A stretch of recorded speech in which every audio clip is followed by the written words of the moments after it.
안녕하세요. 이다랑의 육아낫 언론입니다. 오늘은요, 불안이 유독 많은 부모님들 보시라고 제가 좀 유용한 정보를 가지고 왔습니다. 저는 현장에서 아이들 그리고 아이들의 부모님들 상담을 많이 하고 있는데 저한테는 이제 유독 저의 책 때문인지는 몰라도 불안이 많은 아이를 키우는 부모님들이 자주 오세요. 근데 이제 부모님들을 만나서 얘기를 나누다 보면 아이들도 불안이 많지만 부모님이 불안이 많은 경우가 굉장히 많다라고 보여지거든요. 근데 이제 불안이 많다라는 것은 사실 그 자체로서 나쁘다라고 볼 수는 없는데 이제 이 불안이 너무 강하게 압도되면 육아를 할 때 조금 방해가 되는 경우가 있는 것 같아요. 아이가 불안이 낮으냐 높으냐하고는 상관없이 부모가 너무 불안에 압도되게 되면 아이에게 영향을 좀 주게 되는 거죠. 그래서 제가 오늘은요, 이 부모가 불안에 대해서 어떻게 이해하고 나의 불안을 좀 잘 다뤄서 아이에게 좀 더 건강한 양육을 할 수 있을지 이 부분에 대해서 이야기를 나눠보려고 합니다.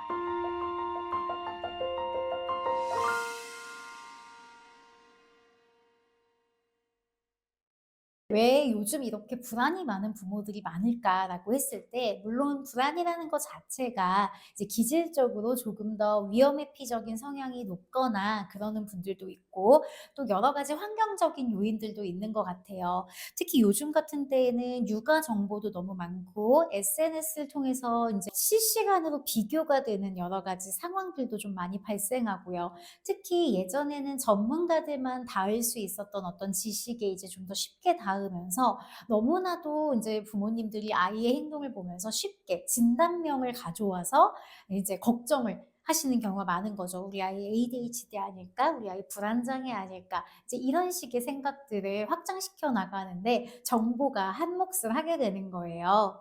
그래서 어찌 되었건 이 불안이라는 것들이 점점 앞으로는 더 많아질 수 있기 때문에 우리가 불안 자체에 대해서 잘 배우고 넘어가는 게 굉장히 중요할 것 같습니다.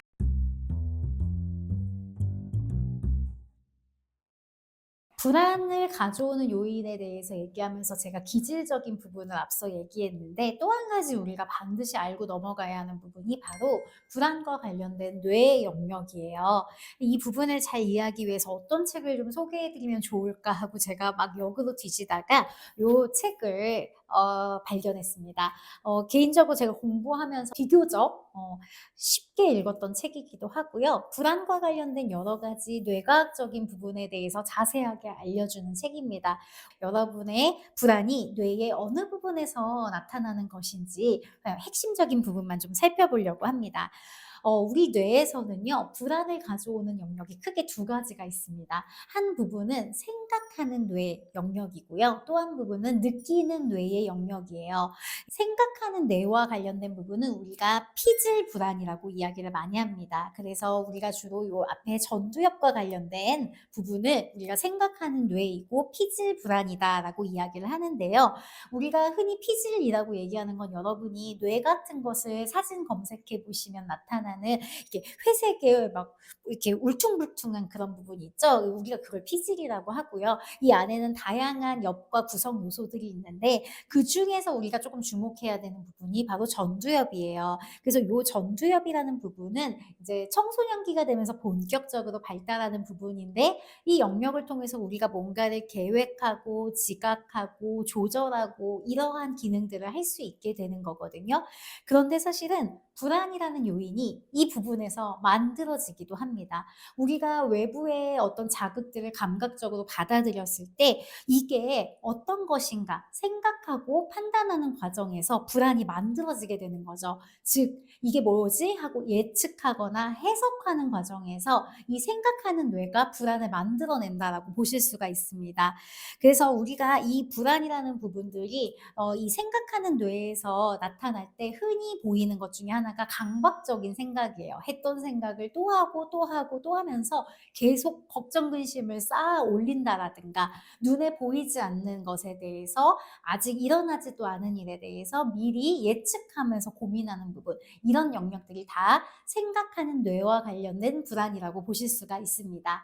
아이를 키우면서는 흔히 이 생각하는 뇌와 관련된 불안을 좀 많이 느끼게 되지요. 만약에 우리 아이가 이런 거면 어떡하지? 라든가 혹은 뭐 우리 아이가 오늘 소풍에 갔는데 만약에 사고가 나면 어떡하지?'라든가 이런 식의 어떤 불안들이 일어나지 않은 일에 대해서 계속 반복적으로 생각하는 거. 또 '내가 예전에 아이한테 이렇게 했던 것들이 나쁜 영향을 미치는 것은 아닐까?' 그렇게 과거에 있었던 것들을 계속 곱씹으면서 걱정 근심으로 만드는 거. 이러한 패턴들이 다 생각하는 뇌와 관련된 불안이라고 보실 수 있습니다. 그런데 불안은 이렇게 생각하는 뇌에서만 발생하는 것이 아니라 느끼는 뇌에서도 발생을 합니다. 이 그림에서 보시는 것처럼 요 편도체라는 부분인데요. 편도체라는 부분은 아미그달라라고 하면서 우리가 원어로는 이제 아몬드라는 뜻을 갖고 있습니다. 마치 그림처럼 진짜 아몬드 같은 모양을 하고 있지요. 근데 이 편도체 부분은 이제 불안이나 공포 같은 감정과 관련된 부분이고, 이 편도체가 있는 이 변연계 전체가 이런 불안이나 어떤 공포 같은 정서에 대한 인간의 행동 반응을 결정하는 그러한 기능을 하게 됩니다. 그래서 우리가 어떤 것을 보면서 저것이 불안하다라고 느끼게 되면 생각하는 데까지 가기도 전에 벌써 편도체에 다다르면서 긴급 모드로 만들게 되는 거죠. 이 편도체가 놀랬다라는 것은 마치 우리가 비상대책위원회 같은 게 열린 상황이라고 보시면 돼요. 그래서 뇌 전체가 우리 몸에 비상, 비상이라고 얘기하면서 근육을 긴장시키고 막 땀이 나게 하고 몸을 굳어지게 만들고 호흡을 가빠지게 만들고 이러한 여러 이제 생리적인 부분들에 대한 증상들을 만들어내기도 하고, 우리가 여기서 도망갈까, 얼어붙을까 이런 행동들의 양식을 결정하기도 하는 거죠. 이 편도체에서 나타나는 불안을 우리가 꼭 이해해야 하는 이유는요. 일단 편도체가 한번 흥분하기 시작하면 이 흥분이 너무나도 크고 이 흥분이 미치는 우리 뇌의 영향력이 너무나도 강력하기 때문에 이 생각하는 뇌는 거의 기능을 못한다고 보셔야 합니다. 편도체가 흥분하면 마치 큰 소음을 내는 것과 같아서 생각하는 뇌에서는 그 소음이 너무 시끄러워서 더 이상 생각을 할 수 없는 그런 상태가 돼버리는 것과 같은 것이죠. 그래서 우리가 편도체가 이미 흥분돼서 우리 몸에 어떤 증상이 나타났을 때는 "생각을 바꿔봐. 생각을 좋은 방향으로 해봐. 그게 진짜 일어날지 생각해봐." 이런 식으로 개입하는 것이 거의 소용이 없다고 보셔야 합니다. 가장 먼저 해야 될 것은 편도체가 알아들을 수 있는 언어로 이 편도체를 진정시켜 주는 게 굉장히 중요한 거죠.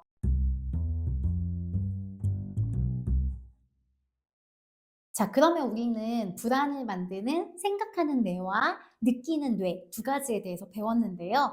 이 두 가지 뇌에 관련된 부분들을 고려했을 때 불안한 부모들, 양육자들은 어떻게 하면 조금 더 덜 불안해지고 아이한테 미치는 영향을 최소화할 수 있을까? 그 방법에 대해서 좀 이야기를 해 보도록 하겠습니다.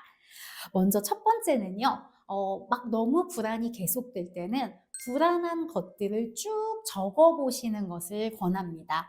자, 이 불안한 것들을 적는 행위 자체가 일단 기본적으로 생각하는 뇌가 생각을 하도록 돕기 때문에 굉장히 도움이 됩니다. 근데 여기서 만약에 더 하실 수 있다면 내가 불안해하는 것들을 적은 다음에 그 불안한 감정 앞에 내가 어떤 생각을 했는지를 함께 적어 보시면 좋습니다. 예를 들어서 우리가 아이가 소풍을 갔는데 아이가 소풍에 가서 불안하다 라는 감정이 들면 그것을 써본 다음에 앞에 내가 왜 불안한 마음이 드는지 생각에 대해서 적어보는 거죠. 예를 들면 소풍에 갔다 오는 길에 사고가 날 것 같다 라는 생각을 해서 내가 불안한 거구나, 이런 식으로 쌍을 지어서 한번 적어보는 겁니다. 이렇게 적어보는 것 자체는 우리가 머릿속에서만 있는 내용들을 직접 명료하게 적어봄으로써 좀 정리해주는 기능을 하게 되고요. 이렇게 적은 것을 통해서 나 자신에게 여러 가지 질문을 던져볼 수 있기 때문에 굉장히 유용합니다.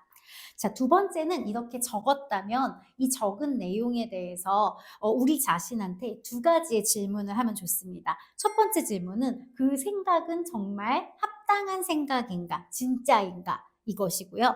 두 번째는 그 생각대로 일어나지 않은 적은 언제인가? 이것을 떠올려 보는 겁니다. 그 예를 든 것처럼 아이가 소풍에 가서 사고가 날까 봐 걱정돼서 불안한 마음이 들었다라고 한다면 우리는 소풍에 가서 사고가 날 것 같다라는 이 생각에 대해서 진짜 그 생각은 합당한 생각인가? 정말 사고는 꼭 일어나는가? 이렇게 의문을 던져보거나 소풍에 무사히 다녀온 적들에 대해서 그러한 경험은 언제 있는지를 떠올려 보는 거죠. 이것은 우리의 생각하는 뇌가 스스로 다시 긍정적인 방향으로 생각을 정리할 수 있도록 우리가 적극적으로 나서는 방법에 해당이 됩니다. 또 한 가지 예를 들자면 가끔 부모님들 중에서 아이가 혼자 노는 것을 보면서 불안해요 라고 하시는 분들이 있어요. 그러면 내가 혼자 노는 아이를 보면서 불안할 때 무슨 생각을 하는지를 적어볼 수 있죠. 아이가 혼자 노는 것이 혹시 발달적으로 문제가 있는 것은 아닌가 걱정이 돼서 내가 불안하다. 라고 쓸 수 있게 된다면 이 생각에 대해서 또 똑같은 질문을 던져보는 겁니다. 혼자 노는 것은 정말 발달에 문제가 있는 것이냐? 어떤 행동이 나타나야 문제가 있다고 볼 수 있는 것이냐? 여기에 대해서 따져보거나 공부해 볼 수 있고요. 두 번째는 아이가 혼자 놀지 않고 함께 논 적은 언제인가? 그렇지 않은 적은 언제인가? 이런 가능성에 대해서 다시 한번 기억을 되살려 보는 거죠. 이런 과정을 통해서 우리는 아이에 대한 여러 가지 육아에 대한 불안들을 조금 더 낮춰볼 수가 있습니다. 세 번째는요. 완벽하지 않고 괜찮은 정도로만 육아를 하려고 노력해 보는 겁니다. 상당히 추상적으로 느껴질 수 있기 때문에 제가 구체적으로 횟수를 정해 드리겠습니다. 우리가 부모님들이 아이한테 되게 잘 해줘야 된다고 생각해요. 특히 요즘은 많이 배우니까 막 공감도 많이 해줘야 되고 아이한테 반응도 잘 해줘야 되고 아이한테 놀이하는 시간도 잘 가져야 된다 이렇게 생각을 하는데 부모는 절대로 10번 중에 10번을 다 이렇게 할 수가 없어요. 근데 불안이 높은 부모님들 중에 유독 완벽주의가 높은 분들이 좀 많기 때문에 내가 10번 중에 한두 번만 잘 못해도 그걸 굉장히 크게 받아들이고 걱정하면서 불안해하시는 분들이 많거든요. 제가 횟수를 정해드리자면 10번 중에 3-4번만 제대로 해도 아주 잘하고 있는 겁니다. 우리가 야구 경기에서도 타율이 10번 던졌을 때 3-4번만 제대로 맞아도 굉장한 거예요. 근데 어떻게 육아를 10번 중에 10번을 다 제대로 칠 생각을 하냐는 거죠. 우리가 아이가 보이는 여러 가지 감정 중에서 한 3-4번 정도라도 그 감정을 읽어주거나 또 여러 번의 타이밍 중에 3-4번이라도 조금 집중해서 5분, 10분 놀아주면 사실 육아에서는 아주 타율이 높은 겁니다. 그러니까 내가 정말 잘하는 육아야 라고 생각하는 것에 대한 기준을 이참에 한번 조금 더 내려보시는 거. 이것이 실제로 나에 대한 강박적인 생각들 그리고 강박적인 행동들을 부추기는 것들을 많이 줄일 수 있는 좋은 방법이 될 수 있습니다. 자, 네 번째로는요. 아까 우리가 느끼는 뇌, 편도체에 대해서 이야기를 나눴지요. 실제로 부모님들 중에 불안해지기 시작하면은 꼼짝도 못하겠거나 급속도로 우울해지거나 몸이 긴장되거나 이러시는 분들이 굉장히 많아요. 그렇기 때문에 이 편도체가 놀랬을 때 얘한테 괜찮다라고 얘기해주는 방법을 좀 적극적으로 알고 계시는 게 좋고요. 이 방법은 실제로 불안이 높은 아이에게도 적용해서 연습하고 배우도록 도와주실 수가 있습니다. 하나씩 살펴보면 일단 첫 번째는 호흡법이 있습니다. 호흡은요, 아주 직접적으로 우리 뇌한테 지금이 얼마나 평온한 상태인지를 알려주는 방법입니다. 그래서 들이마실 때 깊게 들이마시고 내쉴 때 3번, 4번에 나눠서 깊게 내쉬는 것을 여러 번 반복하시면 됩니다. 그래서 아이하고도 같이 한 다음에 하나, 둘, 셋 하면서 이렇게 호흡하는 것들을 연습하시면 너무 좋고요. 이렇게 했을 때 우리 뇌는 실질적으로 조금 더 안정을 취할 수 있는 신호를 받게 되기 때문에 굉장히 유용한 방법입니다. 두 번째는요. 눈을 좌우로 움직이는 방법을 추천을 해 드립니다. 이거 좀 화면으로 보여드리면 웃길 수가 있는데요. 이렇게 머리는 고정된 상태에서 눈동자를 양쪽으로 계속 반복해서 움직이는 것입니다. 이건 사실 전문적인 치료 방법에서 기인한 것인데 우리가 간단하게 너무 호흡이 가쁘고 불안에 압도돼서 굉장히 힘들다라고 느껴질 때 그 자리에서 즉시 시행할 수 있는 굉장히 유용한 방법이고요. 저는 개인적으로 이 방법의 도움을 아주 많이 받습니다. 그래서 머리는 반드시 고정시킨 상태에서 눈동자만 양쪽으로 움직이는 안구 운동 방법 추천을 해드리고요. 마지막으로 세 번째는 감각에 집중하는 것을 해보시길 권해드립니다. 이제 이거를 이제 지금 현재 내가 느끼는 것에 집중한다라고 해서 마음 챙김이라고도 얘기하는데 사실 저는 마음 챙김이 너무 어려운 거예요. 일단 불안하면 너무 거기에 압도되기도 하고 마음이고 나발이고 아무것도 안 되더라고요. 그래서 제가 부모님들하고 자주 하거나 아니면 아이들이 되게 어려워하기 때문에 아이들하고 많이 하는 방법을 좀 소개해 드리면 54321이라는 방법이 있어요. 그게 뭐냐면 지금 당장 불안할 때 모든 것을 멈추고 5 지금 당장 보이는 거 5개를 찾는 거예요. 5개가 뭐가 있을까? 그다음에 4 4개의 소리를 찾는 겁니다. 가만히 있으면 소리가 여러 가지가 들려요. 이렇게 멀리서 말하는 소리, 쉬 도는 소리, 씩 하는 소리 이런 게 들리거든요. 그리고 내 몸에서 나는 소리도 들려요. 그래서 이 4가지의 소리를 찾습니다. 또 3, 3개의 냄새를 맡아보는 거예요. 억지로. 아, 이런 냄새도 나고 저런 냄새도 나고. 이 순간에 우리는 현재에 집중을 하고 있는 거죠. 그다음에 2가지의 감각을 찾습니다. 가만히 있으면 뭔가 어딘가가 약간 아픈 것 같기도 하고 어디가 살짝 눌린 것 같기도 하고 약간 뻐근한 이런 감각들이 느껴져요. 그래서 2개의 감각을 찾아내는 거죠. 그리고 마지막으로 1개의 맛을 찾아내는 겁니다. 이게 가만히 있어도 내가 이전에 먹었던 음식 때문에 입에서 어떠한 맛이 좀 느껴질 수가 있어요. 그 맛을 가만히 눈을 감고 느껴보는 거죠. 이렇게 5, 4, 3, 2, 1 이 숫자에 맞춰서 막 찾고 느끼고 하다 보면요. 나도 모르게 갑자기 불안한 것들이 싹 거치고 here and now 지금에 딱 집중하는 모드가 잠시 일시적으로 만들어집니다. 그 순간 우리의 몸에 뇌에 지금은 굉장히 나는 이렇게 감각을 찾을 정도로 평온한 상태다라고 이제 사인을 주게 되는 거죠. 그래서 실질적으로 편도체를 달래주는 이런 3가지 방법을 여러분이 한번 시도해 보시고 수시로 조금 적용해 보시면 굉장히 도움이 되실 겁니다.